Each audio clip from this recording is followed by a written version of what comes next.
Okay, Bible and Daily Lifers, here we are. We are going through the whole Bible in a year, and we are in the book of Exodus. Now, what's going to happen here in Exodus is a little bit confusing to a lot of people, and it's this point in Exodus when somebody starts reading through the Bible, they start wondering what in the world they're reading about. And not only do they get there at this point, but when they get into the next book of the Bible, which we'll be doing as well, the book of Leviticus, they do the same thing. What is this? What is this about? So we're in chapter 35 of Exodus, and some unusual things happen. It says, Moses said to the whole Israelite community, "This is what the Lord has commanded. From what you have, take an offering for the Lord. Everyone who's willing," I like that the offerings are willing offerings.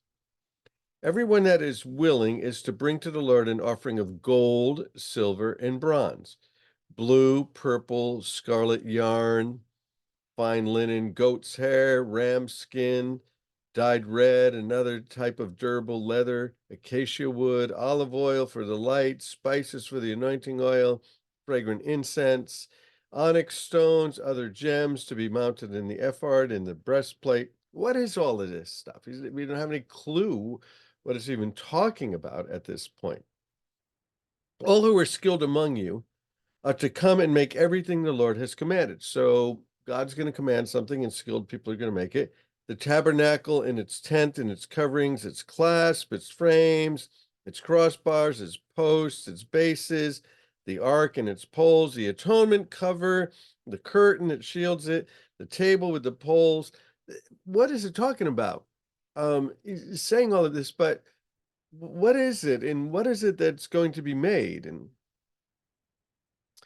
so he goes on with all of these things, the utensils, the posts, the sacred garments. Uh, and then in verse 20 of 35, it says, "Then the whole Israelite community withdrew from Moses' presence, and everyone who was willing and whose hearts moved, they came and they brought the offering to the for the tent of the meeting, on the tent of the meeting, for all of its service and for all of its sacrifice and its garments. All who were willing," I love that, "men and women alike came. They brought gold, all kinds. They brought brooches, earrings, rings, ornaments, bringing all kinds of gold, just like they did for the golden calf. They're bringing their gold. And they presented an offering of silver, bronze, acacia wood. Every skilled woman brought what she had spun." You get down to verse 30, and you have these two guys that are able, they're skilled to make things, Beelzebul and Ahoolib. And so it says they made this, and in verse 36, they bring it, and finally they had to stop the offering. Chapter 36, verse 6. "Moses gave an ordering, they sent the word throughout the camp, no man or woman is to make anything else an offering. And so the people were restrained from bringing more because they already had more than enough to do the work."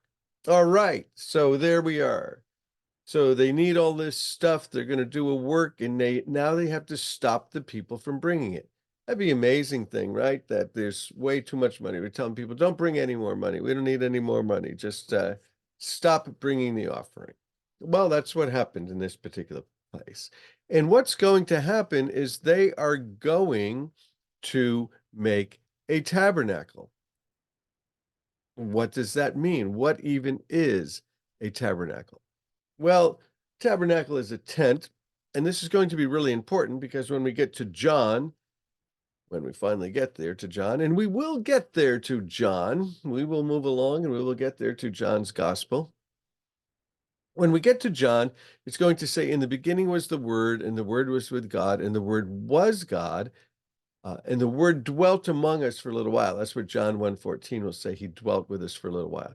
And the idea of him dwelling there is this idea of a tent, of a tabernacle. So this tent in this tabernacle is going to teach us about Jesus. It's going to teach us about the Christian experience, the Christian life. It's going to teach us about Jesus and the Christian life.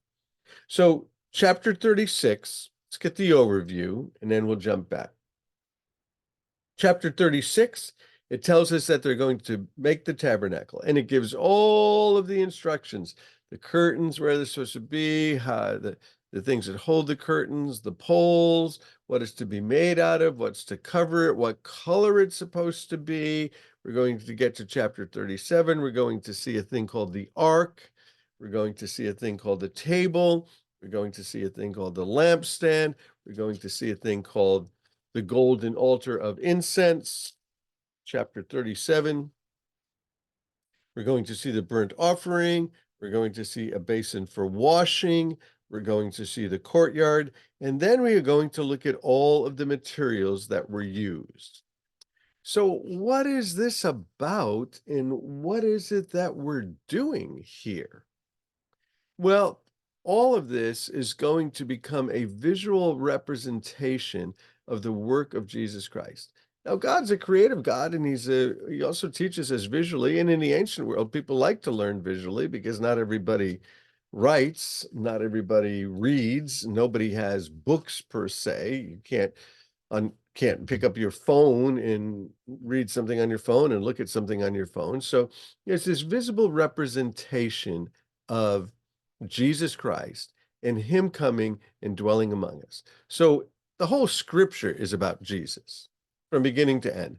That's the overarching story. That's what some call the scarlet thread of redemption that runs through the whole Bible.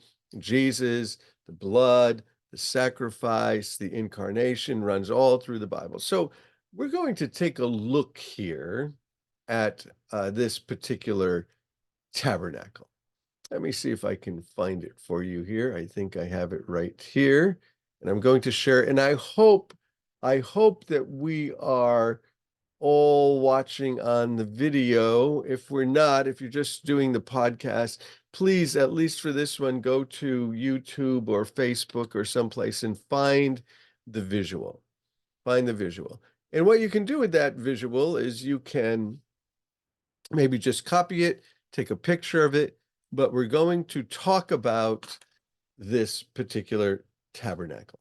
Now, what you're seeing right now is what that tabernacle looked like.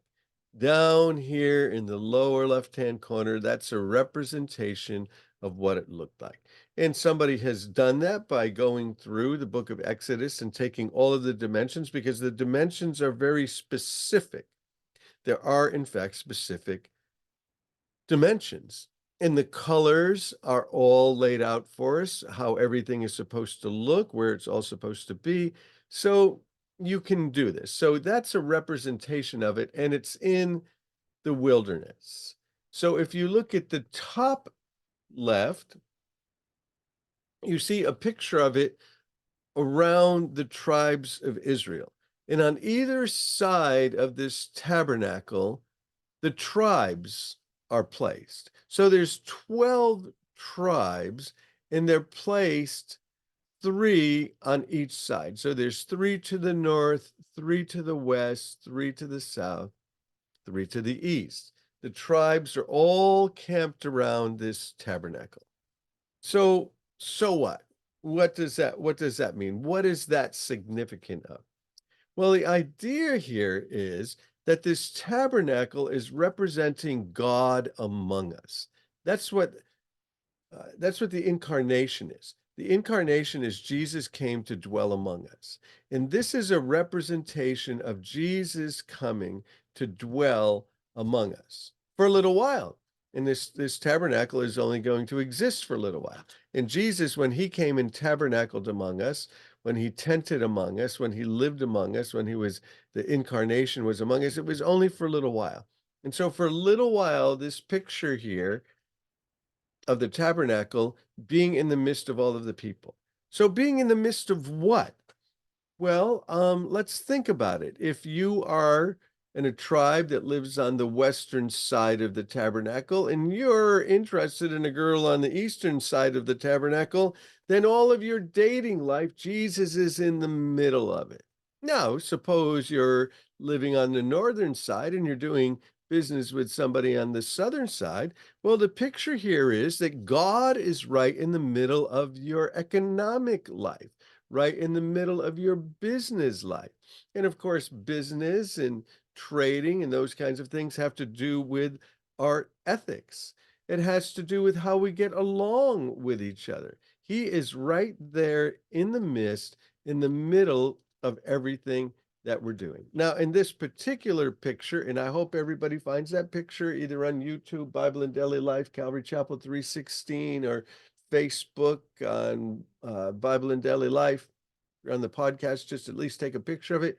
You'll see that there's sort of a fire going up into the sky. In the picture here, it looks like there's some kind of nuclear explosion at the top. So I don't know if that's what it looked like or not, but this was God's guidance. You see, that fire would be there all the time, and the people would see it, and whenever that thing stopped, they needed to stop. So in this particular picture, it stopped. The fire has stopped, and so they camp out there and they stay there. And this is a lesson in guidance, because sometimes that fire would begin to move, and when it began to move, the priests needed to dismantle this tabernacle, just needed to dismantle this whole thing, and they needed to move along with it. Now, if you look at the lower left-hand side, that seems to be a picture more in the day because there's more light. You can see all of the details in there. Well, it's a cloud by day, and at the top, it's a fire by night. And so as long as the cloud was sitting there, then the people needed to stay. This was a lesson in guidance, and we'll learn this all through the Bible, that God leads us and that God guides us. So we're going to leave it there, that the picture of the tabernacle is about God among his people in all of our life, our sex life, our money life, our business life, our ethical life, all of our life, our social life. Maybe you have friends on different sides of the tabernacle. It's all God in the midst, in the middle. And God leads us and God guides us, and we need to learn those lessons. We're going to come back and look at this tabernacle some more. So there we go. And we will be in the next chapters, actually the same chapters of Exodus that we were in, looking some more at the tabernacle of God. So there we go. So bless you guys. Love you. We'll continue with the tabernacle.